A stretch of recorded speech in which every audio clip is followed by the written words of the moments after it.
with various different tones to let me know when I'm digging or when I'm searching if it's a good target or not, so I don't have to constantly look at the screen. That's the biggest problem with a lot of people that use these machines, is they just tend to always just look at the screen and go by the screen. Sometimes you can't do that. You really have to go by the tone. That's what I've really become accustomed to and been using. So there's that with the tone. You can change it to do whatever you want. I got it really high on this end right here, because that's usually silver area, and this is, you know, it can be silver as well, but your pennies and all that whatnot, and then nickels right here, and jewelry is kind of notched out, but that's just pattern 1. You can change it, and all this down here is iron and shit. If I'm not doing coins, I don't want to hear anything else. It works really well. And I can go up my tone, pattern 2, you know, and all that is just, it's the same tones, but everything is pretty much wide open except for the bottom right corner for, right down there for iron. That's it. Everything else is just wide open. Tone's the same, profile. Response is normal. You can change that to whatever you want, long, smooth, pitch hole, you know, doesn't matter. Just normal. Recovery fast is just what it says. When you're sweeping back and forth, how quick does the machine recover so it can pick up the next target? Pretty good if you're in a trashy area. I don't use that often. Recovery deep, I definitely want deep, so I go way down.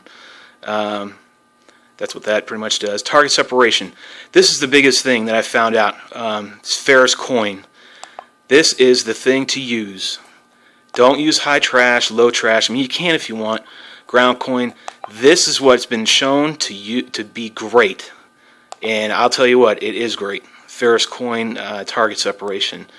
That's the best one to use. I know there's a way to get in here and do like a combined. I can't get into it because I've totally forgot how to do it right now. Because I don't screw with it. Once I set this program up, I was done with it, and that's all I use. And pinpoint is normal. You can change it to sizing or normal. You can figure out what it is before you dig it up. Keep sweeping over it. If it smears and gets bigger, it's probably not a coin. So there's that. That's what's great about these. See, it's about the CTX is that I can really sit here and figure out what I'm digging up before I dig it. Once I've learned the language, know what it's showing me on the screen, then I'm good to go. Now, the negative is that it doesn't get that deep. It doesn't get near as deep as my CZ3D or my Tejon. That's why I go out with this first. Just to let you know, though, right now my sensitivity is at 19. Okay, out of a possible, I think it's 30, I believe. Let me check real quick. I usually keep it in auto. Sometimes I go to manual. It just depends if I'm away from a lot of electrical lines. And let's see if I can't get in here.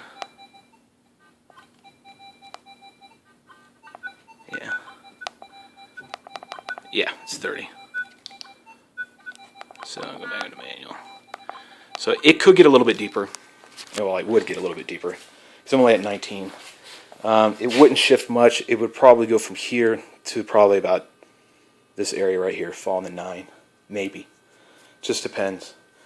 Air test on these, and I hear people say, well, the ground is much different. And for my testing, for what I've seen, no, it's not different. And I'm in North Carolina. It's the same. I have not dug much past 9 inches unless it's a big target, and then of course I'm getting down to 10. But it's got to be big, like a horseshoe or something like along that line. So there we go with those. And the other thing, you know, bells and whistle is it's underwater if you want to do in lakes where swimming holes are at, that kind of thing. So that's why I go with this first. Then I go out with my CZ3D next, gets deeper, and then go out with the Tejon to clean it all out. And then once I've pounded it with all 3 of these, then there is nothing left for me to dig at that particular site. And the only thing that would trump that probably would be is if I got a PI machine, which I will one day, but just not right now. So I'm complete on this setup. Works great.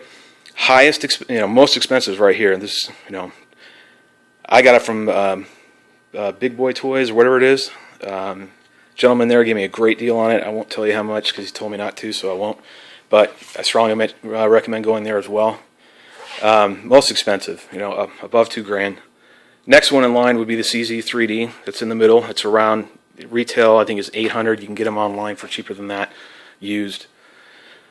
This one new is $580 to $600, somewhere around there. So that's, you know, on the lower end price wise, but it's flip as far as depth. Most, middle ground, and typically be the least. And I know some of you are going to say bullshit, whatever.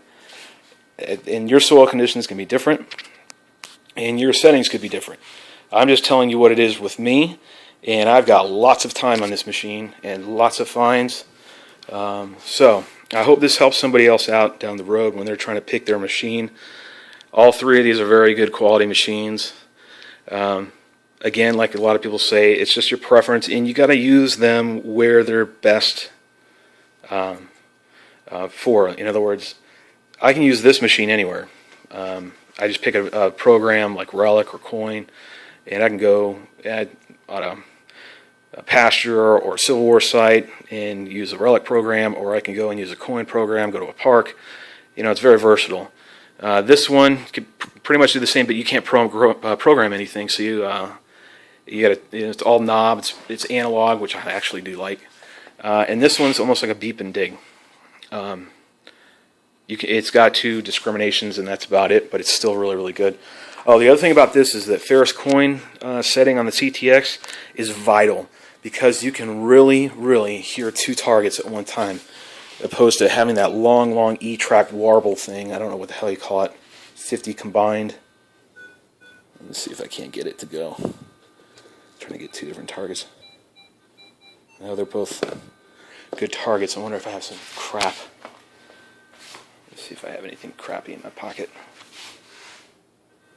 Yeah, I do. So I've got a lighter with a piece of metal on it.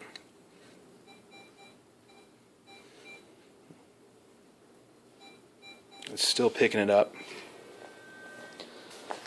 Let's see what else I got here. And it shows up on there, good target.